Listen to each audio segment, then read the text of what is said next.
Bonjour à tous, je suis ravi de vous retrouver. Avant de commencer, je vous souhaite vraiment une merveilleuse année 2024. J'espère vraiment que celle-ci vous réserve de belles surprises. J'espère aussi que vous allez quelque part mettre en place les choses pour que cette année soit plutôt sympa et agréable.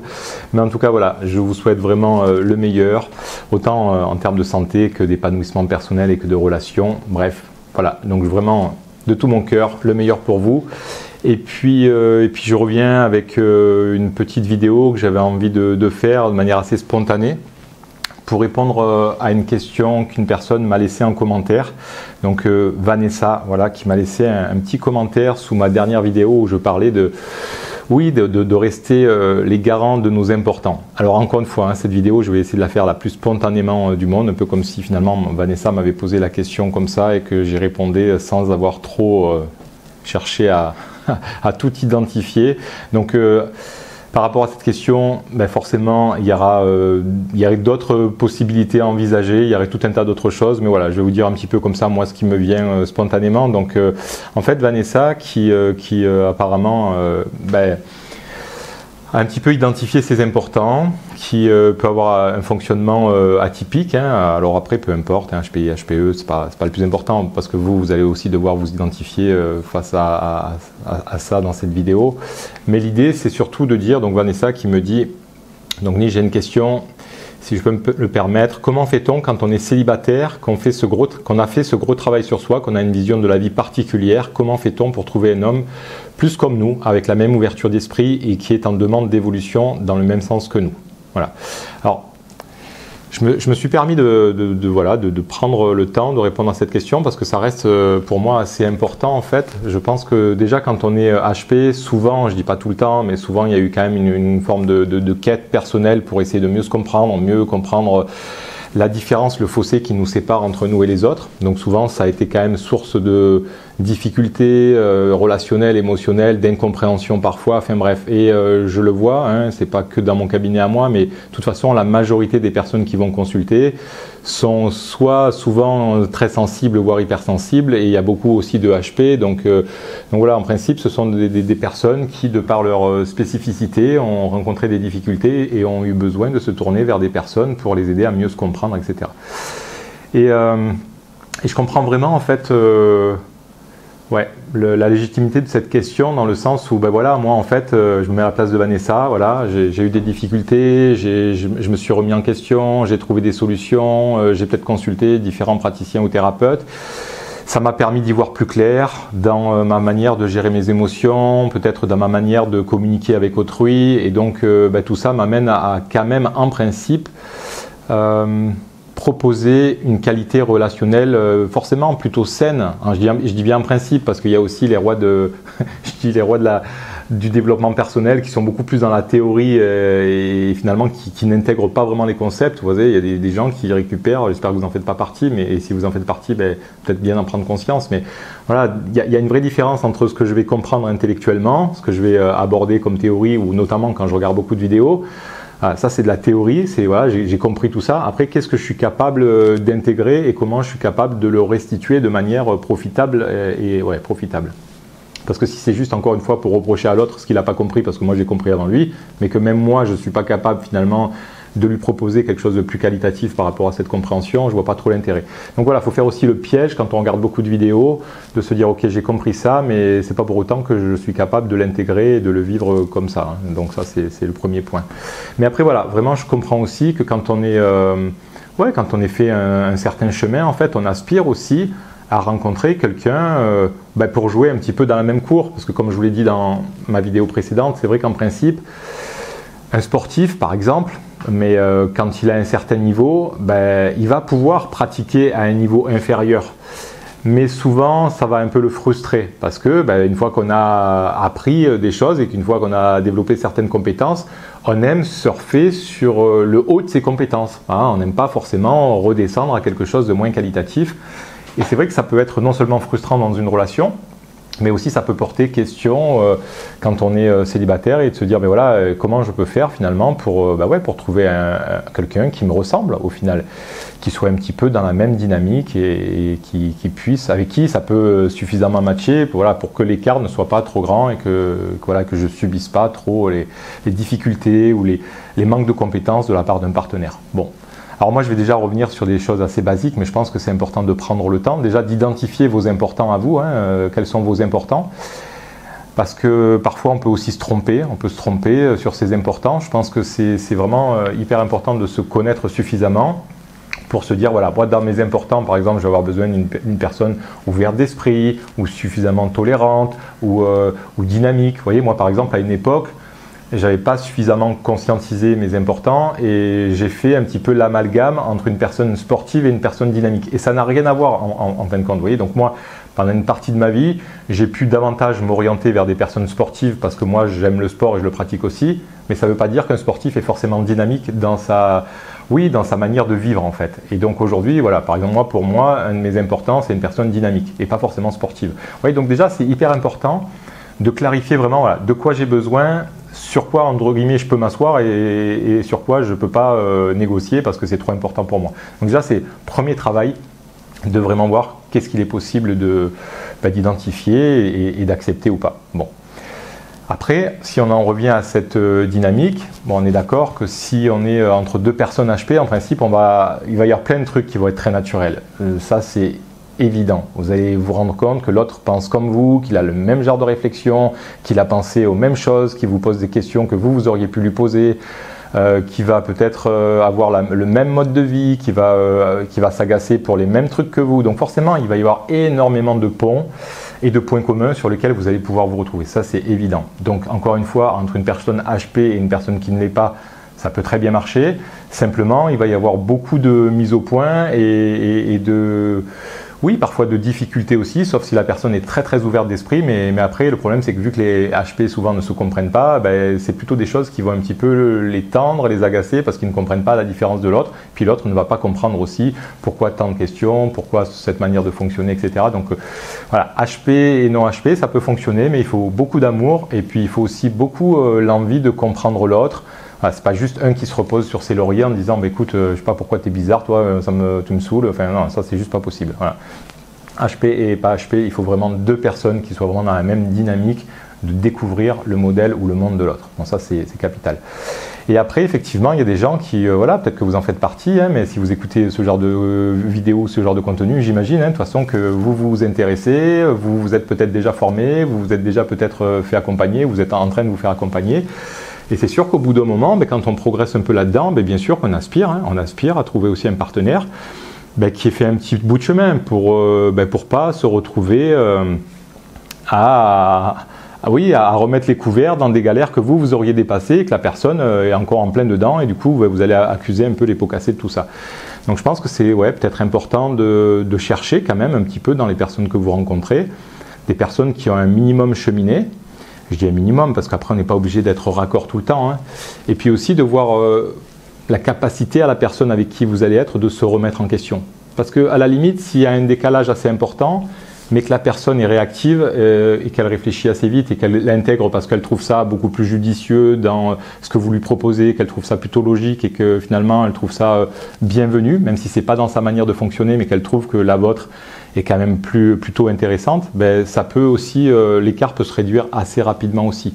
Donc ça, je pense que c'est à prendre en compte parce que sinon, on va vouloir chercher un partenaire de jeu. Je reprends mon exemple de tennis ou de sport, mais c'est juste pour vous donner un peu une idée pour que ce soit plus accessible parce que dans les relations, il y a tellement de choses. Mais si je cherche un partenaire de sport parce que moi je suis classé et que je cherche un partenaire de sport qui est classé comme moi, alors oui, techniquement, on va peut-être bien s'entendre parce qu'on a à peu près la même technique et qu'au niveau du jeu, il va y avoir une forme d'équité. Donc ça va être intéressant.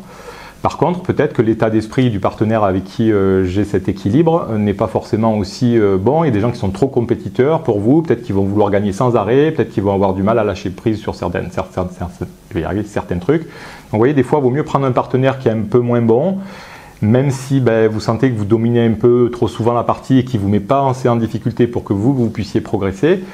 Mais par contre, vous allez peut-être prendre plus de plaisir aussi sur d'autres points parce que la personne, voilà, elle est peut-être plus joviale, elle a un meilleur état d'esprit pour d'autres choses. Donc voilà, on peut se retrouver aussi sur des points comme ça.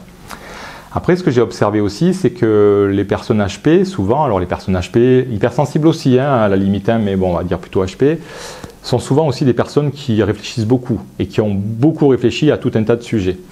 Et étant donné qu'elles ont beaucoup réfléchi à tout un tas de sujets, elles ont forcément trouvé aussi beaucoup de réponses. Et dans les échanges aussi, forcément, souvent, ces personnes-là, ou en tout cas même les personnes qui se sont fait accompagner, ont un temps d'avance quelque part. Bien sûr, elles ont appris, elles ont développé des compétences, voire elles ont réfléchi par elles-mêmes.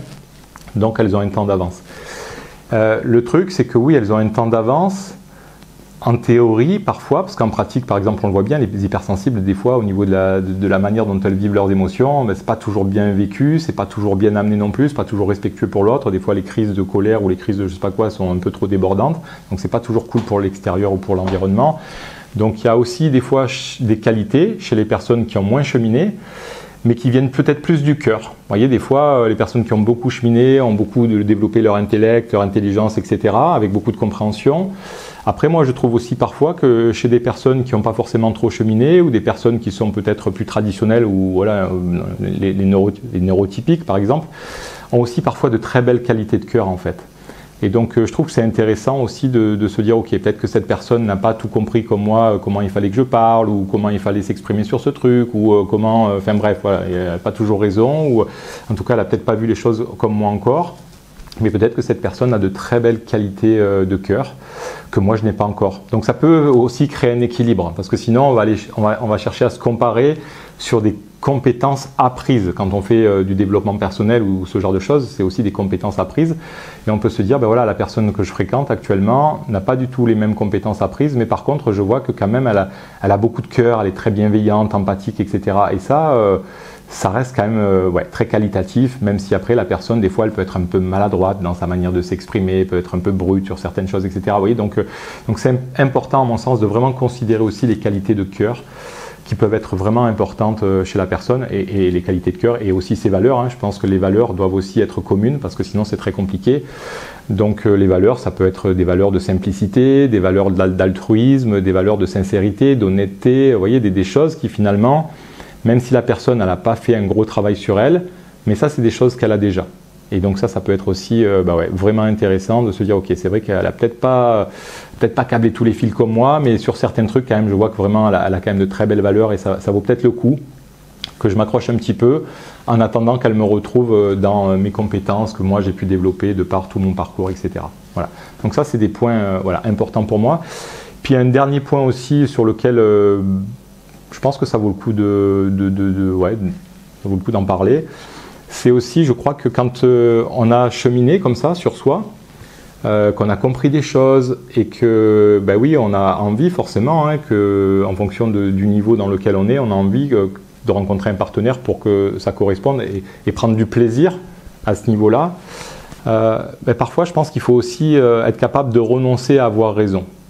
Alors, je vais essayer de m'expliquer, je ne suis pas sûr d'y arriver correctement, mais dans l'idée, c'est étant donné que ben, j'ai quelques pas d'avance, j'y vois plus clair dans la situation, je vois un petit peu les tenants et les aboutissants, je vois un petit peu pourquoi on se prend la tête et du coup je vais souvent les HP en plus ont vraiment besoin de justesse, ils ont besoin d'être au plus juste avec eux, au plus juste avec les autres, ils aiment que les choses soient justes et voilà, souvent les HP, je dis souvent parce que j'essaie de mettre des nuances, mais il y a ce côté où les choses doivent être carrées, un chat c'est un chat et un poil c'est un poil et un truc c'est un truc, vous voyez, il n'y a pas trop de place à l'approximatif en fait. Et je pense que ça, c'est quelque chose que doivent aussi travailler les HP, peut-être plus que les hypersensibles. D'ailleurs, peut-être qu'il faudra que je fasse une vidéo vraiment sur le sujet à part entière. Mais parfois, je pense que le fonctionnement du HP à vouloir justement défendre le juste, pas forcément pour avoir raison ou pour son ego, juste pour se rassurer dans sa structure de un chat c'est un chat et c'est pas un mouton, et bien quelque part, va des fois chercher à un peu trop imposer sa façon de voir les choses, qui est peut-être plus juste hein, dans le fond, hein, peut-être plus juste, mais qui à ce moment-là ne va pas être profitable pour le couple. Parfois, il faut être capable de renoncer à avoir raison, et ça c'est un vrai travail, un vrai boulot pour les HP, hein. Je pense que c'est voir à quel moment c'est profitable dans la relation, que je puisse démontrer que quelque part mes propos sont plus justes, et à quel moment il faut que j'accepte de renoncer à ça, peut-être pour le remettre à jour ou sur le tapis dans un autre moment où ça sera peut-être mieux intégré, mieux appréhendé par l'autre.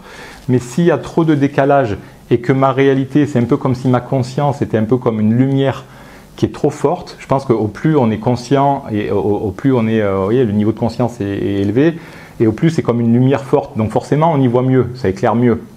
Mais si la torche, je la mets dans la gueule de l'autre parce que lui, il n'est pas encore assez éveillé ou qu'il ne s'est pas assez éveillé sur certaines choses et que ça lui fait mal aux yeux, ben là, je crois qu'il faut être capable de renoncer à montrer les choses vraiment ou sur une certaine réalité. Peut-être les différer, ça ne veut pas dire y renoncer à vie. Ça veut juste dire peut-être différer cette envie de vraiment percer les choses au grand jour pour qu'elles soient reconnues comme telles, mais peut-être de les différer en disant ok, bon ben là peut-être que on va pas continuer la discussion pendant 20 ans. Je pense avoir raison, pour moi c'est tout à fait logique, mais je vais peut-être pas imposer ça à l'autre tout de suite et je vais peut-être devoir m'asseoir un peu sur mes principes ou sur ce qui me tient à cœur, mais pour permettre à la relation de perdurer. Parce que sinon à chaque fois ça va créer des tensions. Et en faisant ça, on ne prend pas vraiment en compte la qualité de la relation. En fait, on fait passer un peu ses besoins personnels avant les besoins de la relation. Donc voilà, ça c'est une petite parenthèse que j'avais envie d'ouvrir aussi parce que je crois vraiment que pour les personnes HP, je crois que je ferai vraiment une vidéo sur le sujet, mais c'est hyper important en fait. Et je crois que c'est très compliqué pour un HP quand il a vu les choses sous un certain angle et que pour lui, ça y est, il a vu la lumière. De renoncer à la montrer à tout le monde et surtout quand il y a un peu des conflits, de renoncer à ce truc de dire oui mais regarde c'est quand même moi qui ai raison. Ben ouais, peut-être que c'est vous qui avez raison, mais peut-être qu'il va falloir vous asseoir dessus, garder ça sous le coude pour plus tard, pour y revenir éventuellement, mais sur le coup accepter que l'autre ait besoin encore de rester peut-être dans ses croyances, dans sa réalité, même si ça vous incombe un petit peu. Alors il ne faut pas non plus trop que ça vous incombe ou trop que ça vous dérange.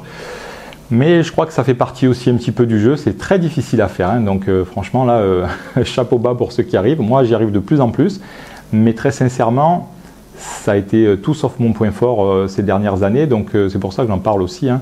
Mais vraiment voilà, pour moi c'est hyper important d'être capable de faire ça, pour vraiment d'abord mettre à profit la relation, la qualité de la relation pour la préserver, et non pas pour soit se donner raison, se rassurer ou je ne sais quoi. Donc voilà, c'est vraiment les petits, ce que j'aurais dit comme ça spontanément à Vanessa, que j'écorche pas son prénom, parce que des fois moi les prénoms, on doit être bon là, je regarde vite fait, excusez-moi, mais en plus j'ai un appel en même temps, on va y arriver, ouais Vanessa c'est bon. Donc voilà, merci Vanessa en tout cas pour ce commentaire. Vraiment, n'hésitez pas à me poser vos questions. Vous voyez, des fois, je prends le temps de répondre comme ça. De toute façon, dans tous les cas, je vous réponds par écrit, mais sinon, je le fais par audio ou par vidéo parfois. Donc, merci à Vanessa d'avoir posé cette question. J'espère que vous qui avez regardé, vous allez en tirer profit. N'hésitez pas à me mettre aussi votre feedback ou certains commentaires. N'hésitez pas à vous poser d'autres questions, à me mettre un petit like parce que ça permet aussi à cette chaîne d'être mieux référencée. Et puis moi, je vous dis à très bientôt pour de nouvelles vidéos. On continuera sur le couple et sur d'autres choses prochainement. Allez, bye bye, salut!